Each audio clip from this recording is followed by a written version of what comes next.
सतीश भंडारे या व्हिडिओच्या माध्यमातून तमाम आंबेडकरवादी पक्षांना, मुस्लिम समाजातील पक्षांना, संघटनेला, सजग नागरिकांना आवाहन करतोय की सिंधुदुर्गमधील बांदा बांदा मुस्लिमवाडी या गावामध्ये एका फूल आणि काहीतरी छोटा मोठा व्यवसाय करून उदरनिर्वाह करणारा एक गरीब तरुण आफताब शेख यानं आत्महत्या केली.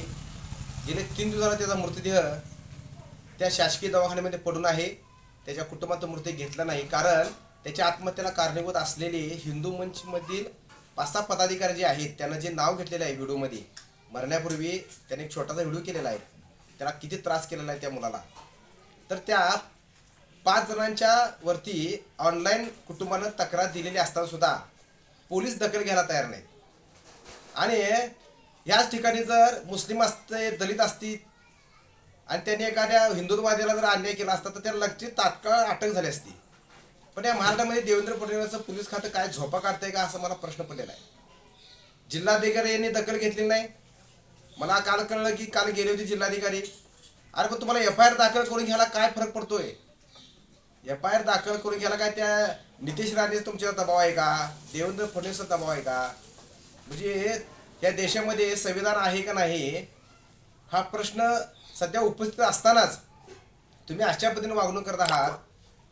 मग मी सिंधुदुर्गमध्ये आमचे जिल्हाध्यक्ष मौलाना इरफान चांद कोल्हापूरचे, त्यांच्या जवळीलच भाग आहे तो, त्यांना घेऊन 1-2 दिवसामध्ये त्यांच्या कुटुंबाची भेट घेऊन पुढील दिशा ठरवणार आहे की या आत्महत्येचे FIR दाखल न करून घेणाऱ्या पोलिसांच्या विरोधामध्ये आम्ही कोणत्या प्रकारे आंदोलन करू हे पोलिसांना देखील कळणार नाही, लक्षात ठेवा.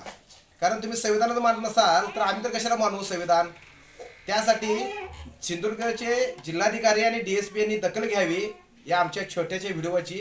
आणि आम्हाला सिंधुदुर्गमध्ये आल्यानंतर आमचा काय तांडव असतो ते जर पाहायचं नसेल तर त्या मुलाच्या कुटुंबाची तक्रार नोंद करा, संबंधित गुन्हे दाखल करा आणि त्यांना न्याय देण्याचं काम करा, इतकंच बोलतो. आणि 2 दिवसात आम्ही त्या कुटुंबाची भेट घेणार आहोत असे जाहीर करतो.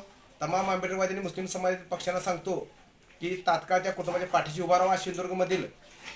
अन्यथा काळ सोपाला आहे, आज तिथं झालं उद्या तुमच्याकडे येणार.